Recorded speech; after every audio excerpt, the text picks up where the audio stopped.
ইউনূস নিজে খুনি, তার সমন্বয়করা খুনি। আমি যে কথাগুলি বলি রাখো, তোমরা রেকর্ড করে রাখো, তোমার প্রতারক, আমার আপত্তি নেই। জি দাদা, জি আপা, পারমিশন দিচ্ছি। জি আপা, থ্যাংক ইউ। ডিজাইন করে সে মানুষ হত্যা করে মানুষের লাশের উপর পা দিয়ে সংবিধান লঙ্ঘন করে অবৈধভাবে তারা ক্ষমতা আসছে। মানে এদের অত্যাচারে সারা দেশ জর্জরিত। এদের কৃষক, শ্রমিক, কত শ্রমিক বেকার হয়ে গেছে। শ্রমিক আন্দোলন করছে, সাথে সাথে গুলি করে দুজনকে মেরে ফেললো গার্মেন্টস শ্রমিক। চাকরির বয়স নিয়ে আন্দোলন করে যমুনার সামনে যাওয়ার সাথে গুলি করলে একজন মারা গেল, তাদেরকে পিঠে তাদেরকে উঠাই দিল। ওই 7ই জুলাই থেকে এই ছাত্ররা যখন আন্দোলন করে 14 জুলাই পর্যন্ত এই অগ্নিসংযোগ এগুলি না হওয়া পর্যন্ত কারো গায়ে একটা টোকাও পড়েনি। ইচ্ছা মতো সব আসছে বসছে, আমরা তো কিচ্ছু করতে দেয়নি। পুলিশের কাছে কোনো মেটাল বুলেট ছিল না, পুলিশের কাছে কোনো মেটাল বুলেট ছিল না। নির্দেশ দিয়েছে কোনো গুলি করবে না, পুলিশ ব্যারিকেড ছেড়ে দিয়েছে। নুরতাজে অর্ডার করে জিতে নিন গাড়ি, বাইক, আইফোন সহ কোটি টাকার পুরস্কার। অর্ডার করতে ভিজিট করুন nurtaj.com। ইচ্ছা মতো আন্দোলন করছে। আমরা তো শুরু থেকে তো অনেক কিছু করা যেত, আমরা তো করিনি কিছু। কারণ আমি বলছিলাম যেটা তো কোটা তো ছিলই না। 11 জুলাই থেকে তো কোটা স্থগিত হয়ে গেছে, কোটা তো আমি বাতিল করে দিয়েছি, আর কোটা আমরা নিয়ে গেছি। যেখানে কোটাই নাই, তা আন্দোলনটা কিসের জন্য ছিল? তারপরে আমাদের মন্ত্রীরা বসলো, তাদের সাথে সব দাবি মানা হলো। দাবি মানার পরে আবার এক দফা তবে সেক্ষেত্রে খুন করো, এই তো আকাঙ্ক্ষা ছিল আমাকে হত্যা করা। আপনাকে হত্যা করা মানে বাংলাদেশকে হত্যা করা, ওরা তো হত্যা মামলা। আবার হত্যা মামলা দিয়ে আবার এখন বলে গণহত্যার বিচার হবে। গণহত্যা বিচার আমার না, গণহত্যার বিচার হবে ইউনূসের।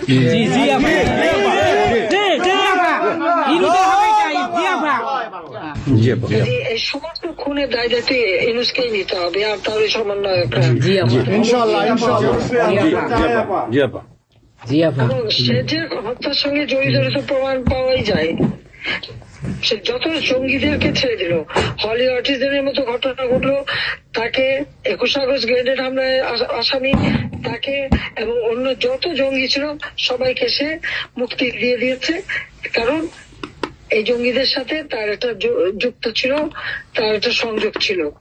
কাজে বাংলাদেশটাকে সে একটা জঙ্গির দেশ হিসেবে পরিণত করতেছে। আজকে সাধারণ মানুষের অবস্থাটা কি দেখো, সাধারণ মানুষ আজকে খেতে পায় না, পড়তে পায় না। আমি সব কি আসতে মানুষ তো এখন বলে যে আগের সরকারই ভালো ছিল, শেখ হাসিনার সরকারই ভালো ছিল।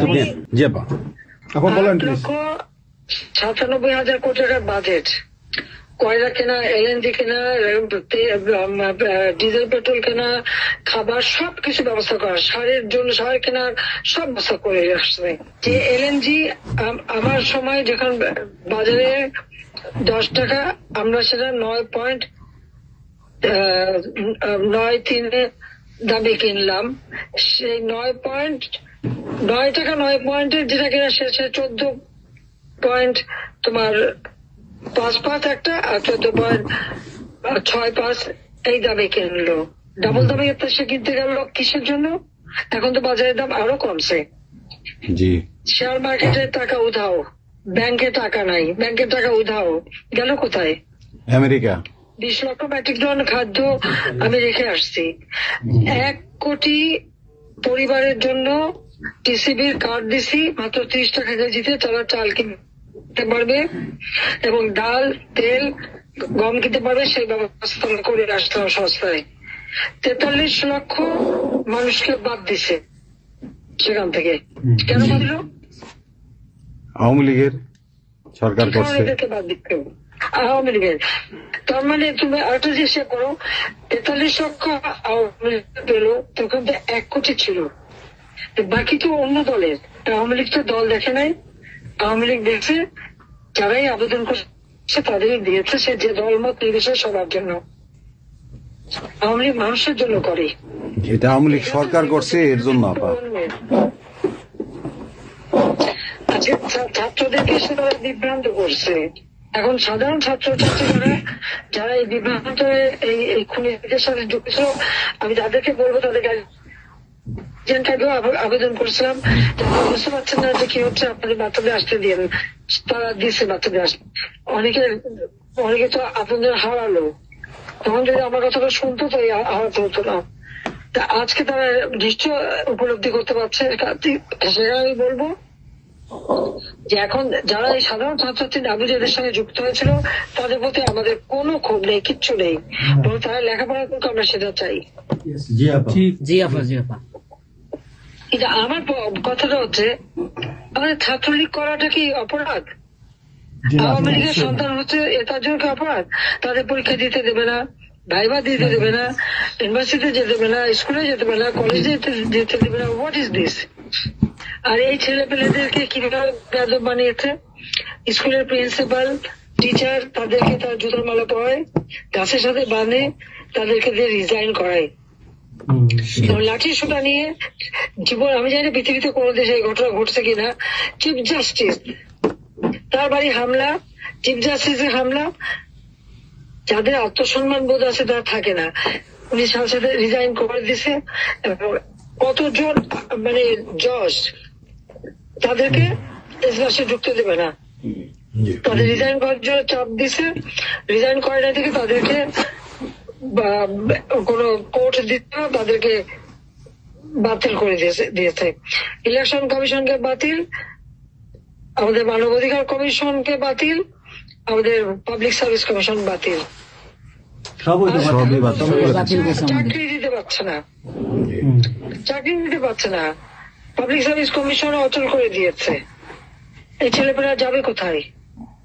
আজকে তারা কাজ করার সুযোগ নেই। একের পর এক ইন্ডাস্ট্রি বন্ধ, আগুন দিয়ে পুড়িয়ে দিয়েছে ইন্ডাস্ট্রি অথবা বন্ধ করে দিচ্ছে। ব্যবসায়ীরা টাকা আনতে পারেন না, যারা খাবার আমদানি করতে তাদের বিদেশে যেতে দিচ্ছে তাদেরকে হ্যারাস করা হচ্ছে। ইনশাআল্লাহ হইবে একদিন, ইনশাআল্লাহ হবে, তার বিচার ইনশাআল্লাহ।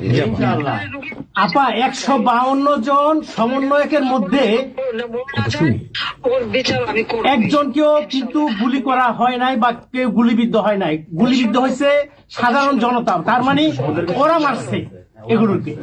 ইন্ডেমনিটি দিয়েছিল 15 আগস্ট হত্যাকারীদের। পুলিশ আমি বলছিলাম বিচার করবো, আমি বিচার করি নাই, করছি ইনশাল্লাহ। ইনশাআল্লাহ ইনশাআল্লাহ দেশে বিচার হবে ইনশাআল্লাহ আপা, অবশ্যই। যুদ্ধ অপরাধীদের বিচার জাতির বিচার শুরু করেছিলেন, জিয়াউর রহমান এসে সে বিচার বন্ধ করে দেয়। এই যুদ্ধ অপরাধীদের উপদেষ্টা বানায়, মন্ত্রী বানায়, প্রধানমন্ত্রী বানায়।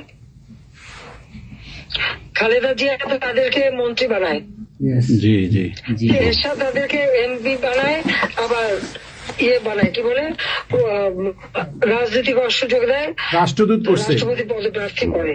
খালেদা জিয়া ভোট চুরি করে এই খুনিদেরকে পার্লামেন্টে বসায় রচিত। আমি বলছি আমি বিচার করবো, আমি বিচার করতে পারছি, আল্লাহ আমাকে সেই সুযোগ। জয় বাংলা। এই ছাত্র হত্যার জন্য, জনগণ হত্যার জন্য, পুলিশ হত্যার জন্য আওয়ামী লীগের নেতাকর্মী এবং মাইনরিটি, হিন্দু, বৌদ্ধ, খ্রিস্টান কেউ বাদ যায় নাই। আক্রমণ করছে, হিন্দুদের বাড়ি ঘর মন্দির ভাঙছে, বুদ্ধিস্টদের প্যাগোডা ভাঙছে, সেখানেও তাদের ছেলেদের হত্যা করছে সেই খাগড়াছড়ি এবং রাঙামাটিতে। প্রত্যেকের উপরে এরা হামলা করছে, করে করে তাদেরকে মারছে। মাইনরিটিদের উপরে যে অত্যাচার, আবার দাবি উঠায় কি ইসকন নিষিদ্ধ করতে হবে আর সংবিধান থেকে সেকুলার শব্দ বাদ দিতে হবে। কেন বাদ দিতে হবে? এই সংবিধান জাতির পিতা দিয়ে গেছেন, এটা লাখো শহীদের রক্তের বিনিময়ে পাওয়া। এদের কলমের কত জিয়াও এটাকে নিয়ে খেলছে, এসবও করছে, খালেদা জিয়াও করছে, কিন্তু আবার আমরা সেই সংবিধান ফিরিয়ে এনেছি, মানুষের অধিকার আমরা নিশ্চিত করেছি। এবং এই সংবিধানেরই 7ম অনুচ্ছেদের গ, অবৈধভাবে অনির্বাচিত কোন কেউ যদি ক্ষমতা চায় তাহলে তার বিচার হবে। ইউনূস তার কোন সাংবিধানিক ভিত্তি নাই, সে অসাংবিধানিক ভাবে অবৈধভাবে ক্ষমতা দখল করছে। ইনশাল্লাহ তার বিচার ওই সংবিধান মোতাবেকই হবে এবং তার ওই চালা চামুন্ডার যে করার সাথে আছে আর উপদেষ্টা এবং সমন্বয়কারী সবকটার বিচার বাংলা মাটিতে হবে। ঘুষখোরের কোনো জায়গা নাই বাংলাদেশে আপা। জি আপা। আজকে সারা দেশের মানুষ হাহাকার। জি জি আমার জীবনের নিরাপত্তা নাই, যে কোনো ঘরে ঢুকতেছে অমনি তাদেরকে খুন করে, লুটপাট করে, ডাকাতি হইতেছে, চুরি হইতেছে। এই ছাত্র নামদারিরা এমপি হোস্টেলে যে সব তালা ভাঙছে, সব লুট করছে, মন্ত্রীদের বাড়িতে তালা ভাঙছে, লুট করছে, আমাদের প্রত্যেকের গণভবন থেকে শুরু করে সবই তো লুট করছে। এবং ইউনুস নিজেই তো গণভবনে গেছিল লুট করতে। ছবি দেখো না?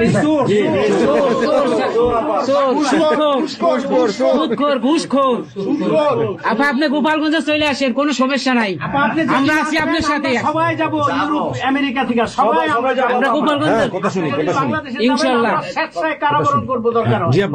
জি আপা, বলেন প্লিজ। ওই আগুন দিয়ে পোড়ানোর পরে যেটুকু অবশিষ্ট ছিল সেটা লুট করতে গেছিল। ওটা চোর, জি বড় চোর। সুদখোর। ঠক। জি আপা। আপা, বিচার করবে আমাদের। আপা, আচ্ছা আমি ও বিচার করবে জনতা। জনতা তো করবেই, আমরা নিজেরা করবো আপা, ফাঁসি চাই না, নিজের হাতে আমরা করবো। দৃষ্টান্তমূলক ফাঁসি চাই, যেটা জনগণ দেখবে ওই ফাঁসি চাই। যার যার বাড়ি ঘর পড়াইছে করছে, আপা দেশের থেকে সব গরিব মানুষ এখন গ্রামে যাচ্ছে, খাবার পাচ্ছে না, কিচ্ছু পাচ্ছে না, খুব কষ্টে আছে সাধারণ পাবলিক, খুবই খারাপ আপা। সারা বাংলাদেশ, আমরা দোয়া করি আপনি তাড়াতাড়ি আসেন। বৃহত্তর নোয়াখালীর অবস্থা অনেক খারাপ আপা।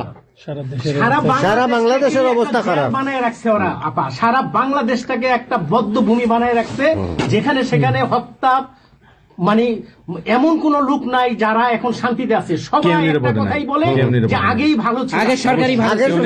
আমরা ভুল করেছি আপা, এই কথা সবাই বলে। সবাই অনুতপ্ত আপা। আপনি বলেন জি আপা, প্লিজ প্লিজ বলেন আপা। প্লিজ। প্রত্যেকটা জায়গায় তো এইভাবে। এবং এখন আবার সে ওই আর একটা পদক্ষেপ নিচ্ছে, এদিকে প্রায় 80 জন প্লাস আরো 35 জন, সেই সাথে 300 লোক, তারা জেলা উপজেলা ইউনিয়নে সার্ভে করতে পাঠাচ্ছে। সবাইকে বলে দাও ওই সার্ভে করতে কারা যায়, কাদের নাম লিখছে, Yes, of course, আমরা করবো। Definitely quick that it, yeah. আমরা চাই আপা আপনি সুস্থ থাকেন, আপনি সুস্থ থাকলে বাংলাদেশ সুস্থ থাকবে, বাংলাদেশ ভালো থাকবে। আপনাকে আবার আমরা ফিরিয়ে এনে বাংলাদেশকে আবার এগিয়ে নিয়ে যাওয়ার জন্য জয়ের মালা করা বাবা, আবার জয় বাংলা, জয় বাংলা, জয় বঙ্গবন্ধু। জি আপা, প্লিজ। আমরা তোমাদের যে দেশে আছো সেই দেশে স্যার, ডেনমার্ক আমেরিকা সবাই এখানে আছি আপা, ডেনমার্ক আমেরিকা সবাই আছি। আপা আপনি এখন আমাদের কিছু নির্দেশনা দেন, আমরা প্রবাসী থেকে কি করতে পারি, এবং বাংলাদেশে আমাদের যে ফ্যামিলি আছে, আত্মীয় স্বজন আছে, আমাদের যে বিভিন্ন দলের নেতৃবৃন্দরা আছে, আমরা কিন্তু অর্থনৈতিক থেকে বিভিন্ন ভাবে সহযোগিতা করতেছি, যারে যেভাবে পারি আমরা। বাকিটা আপা আপনি নির্দেশনা দেন, আপনার নির্দেশনা মতো আমরা কাজ করবো বাংলাদেশে এবং প্রবাসে। তোমাদের যেটা করতে হবে, একটা হচ্ছে তোমরা যে দেশে আছো সেই দেশের আইন কানুন মেনে ওখানকার যারা নির্বাচিত প্রতিনিধি বা সরকার বা যে বিভিন্ন মানবাধিকার সংস্থা, তারপরে 165 জন সাংবাদিকের চাকরি নাই, তাদের অ্যাক্রেডিটেশন কার্ড বাতিল করে দিছে। 106 জন সাংবাদিকের বিরুদ্ধে হত্যা মামলা দিছে এবং আমাদের কতজনকে গ্রেপ্তার করে জেলে ঢুকাইছে, মানবিক জীবন যাপন করছে। সাংস্কৃতিক কাজ করতে পারে না, ব্যান্ড কোন অনুষ্ঠান করতে পারে না, পাকিস্তান থেকে ব্যান্ড শো এনে করায়, অথচ আমাদের দেশে ব্যান্ড শো যারা তারা এখন কাজ পায় না। এরা আবার এদের সাথেই ছিল, তারাও লাল রং লাগাইছিল, এখন আর তাদের পাত্তা নাই, কাজ পায় না। স্বীকৃতি কর্মকাণ্ড বন্ধ, সমস্ত সামাজিক নিরাপত্তা যত গরিব মানুষ আমরা বয়স্ক ভাতা, বিধবা ভাতা, মুক্তিযোদ্ধা ভাতা যা যা দিয়েছিলাম সেগুলি সব বন্ধ করে দিয়ে সেটাকে মেরে খেয়ে গেছে। এমনকি মানে সারা দেশটাকে একটা লুটের রাজত্ব, খুনের রাজত্ব সৃষ্টি করছে।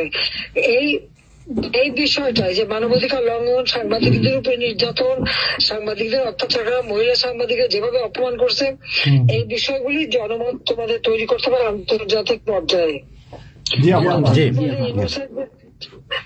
ইংলিশের যে বিভৎস চেহারাটা, ওইটাই আজকে মানুষের কাছে স্পষ্ট হয়ে গেছে। একটা রাষ্ট্র চালাতে সে টোটালি ব্যর্থ। জি এই জিনিসগুলি কি আপা আপা আমি একটা বলি, ইউনূস সাহেব রাখছে 4টা টোকাই রাখছে সাথে, 4টা টোকাই রাখছে। আর আপনি চিন্তা করেন না বাংলাদেশে গৃহযুদ্ধ হবে তখন আপনাকে দেখবে। তোমাদের করতে হবে ইউরোপিয়ান ইউনিয়নে, যেখানে তোমার ওখানকার পার্লামেন্টে যেখানে আসো, সব জায়গায় এই জনমত তৈরি করতে হবে। সন্ত্রাসের রাষ্ট্রে পরিণত করছে, মানুষ খুন করছে, আজকে খুন করছে। আজকে তুমি জানো আমাদের মোহাম্মদ হোসেন মায়ের বাড়িতে আগুন, এইগুলি সে করে বেড়াচ্ছে এবং সমস্ত এই ইচ্ছা মতো। কাজে তোমরা এই বিষয়গুলি তোলো, আর আত্মীয় স্বজন বন্ধু বান্ধব পরিচিত জানাচ্ছে খুবই কষ্ট আছে, তাদেরকে সাহায্য করো। মামলা দিয়ে আমাদের নেতা কর্মীদের চরম হয়রানি করে যাচ্ছে, তাদেরকে সহযোগিতা করা, এই যে আইনজীবী ঠিক করা এবং আন্তর্জাতিক ভাবে কিভাবে মানে এদেরকে সব জনমত সৃষ্টি করা, সরকার যে অপকর্মগুলি করছে সেগুলি তুলে ধরা, এই কাজগুলি তোমাদের আমরা করবো। আপা একটা জিনিস একটু সন্দেহ লাগতেছে আপা, তাদের সাথে তোমরা থাকবা, কাজ করবা, আর দেশের ভিতরে মানুষকে যে এই সরকারকে না তাহলে দেশের মানুষের মুক্তি দেয়।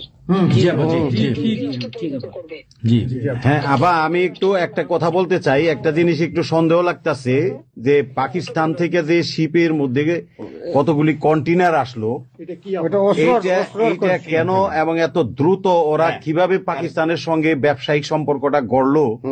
কারণ এইটা তো কোনোদিন ছিল না বাংলাদেশে, 71-এর পরে এটা হয় নাই আপা। এখন এইটা নিয়ে আমাদের আপনি তো অবশ্যই আপনি অনেক কিছু অবগত আছেন, এটা আমাদের জানার প্রয়োজন। এই তথ্যটা আমাদের বের করা উচিত, যে কোনো ভাবে গোয়েন্দা বলেন, যে কোনো ভাবে আমাদের তো কিছু না কিছু আছে, এদের মাধ্যমে এই জিনিসটা আমাদের খুবই দ্রুত বের করা উচিত। এরা কি মনে করতেছে, মনে হয় সম্ভবত ভয় পাইতেছে যে আমরা হয়তো দেশে একটা অরাজকতা সৃষ্টি করুম, ওরা একটা গৃহযুদ্ধের প্রস্তুতি নিতেছে অস্ত্র। আমার কাছে সন্দেহ। ওইখানে দুজন যে মাল ডেলিভারি করে ওই জায়গাতে কন্টেনারের ওইখানে 2টা লোকের চাকরি চলে গেছে।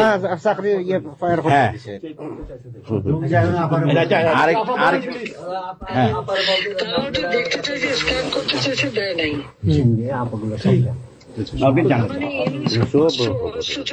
সাথে জড়িত।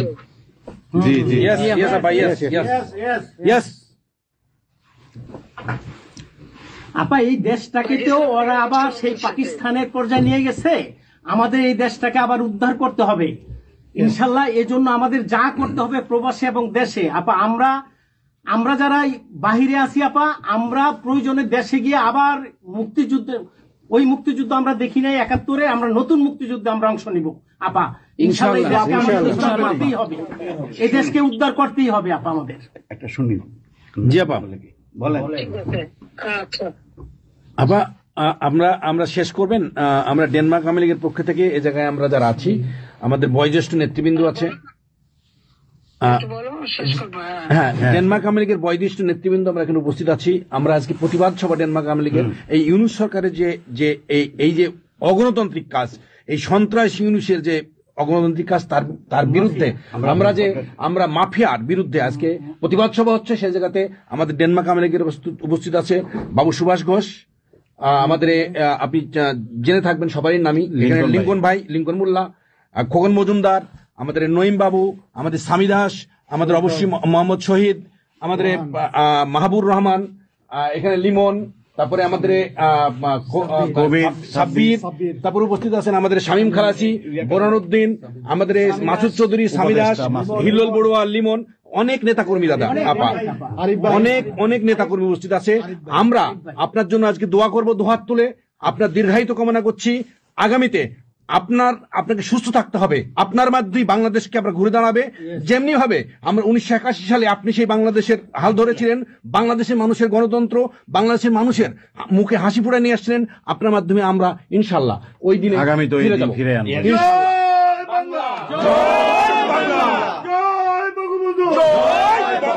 শেখ হাসিনার সরকার বারবার দরকার, শেখ হাসিনার সরকার। হাসিনার ভয় নাই, রাজপথ ছাড়ি নাই, শেখ হাসিনার সরকার বারবার দরকার, শেখ হাসিনার সরকার বারবার দরকার। আপা আপনি একটা ঠিক করে শুনুন। বলুন। জি আপা, বলেন প্লিজ, বলেন প্লিজ। বলেন। আপনি তো বিজি এমনিও। জি হ্যাঁ আপা, আরেকটা জিনিস আমি জিজ্ঞেস করি আপনাকে, এত বড় একটা ঘটনা আপা আমাদের উপর ঘটে গেল, আপা আমার আমাদের গোয়েন্দারা কি করছে আপা? এই প্রশ্নের অ্যান্সার আবার দিয়েন না। আমাদের সাংগঠনিক অ্যান্সার যেটা হয়েছে, আমরা যেহেতু রেকর্ড করেছি এই অনুষ্ঠানটা, সেই এই পর্যন্তই থাক, আমাদের মনে বলে ভালো। এই পর্যন্ত আপনারা শেষ করছি। আপনাকে আবার ধন্যবাদ, আপনার জন্য দোয়া করছি, আপনার দীর্ঘায়িত কামনা করছি। আপা আপনি শেষ করুন, সাংগঠনিক নির্দেশনা দেন। আপনি শেষ করুন আপা, তারপরে আমরা শেষ। জি আপা, আমরা শেষ করছি। হ্যাঁ, রেকর্ডিং বন্ধ। ধন্যবাদ। রেকর্ডিং বন্ধ করুন, সব রেকর্ডিং বন্ধ করুন, সবাই রেকর্ডিং বন্ধ করুন, সবাই বন্ধ করুন। হ্যাঁ, এই রেকর্ডিং বন্ধ করুন, রেকর্ডিং বন্ধ করুন, রেকর্ডিং বন্ধ করেন, রেকর্ডিং বন্ধ করেন।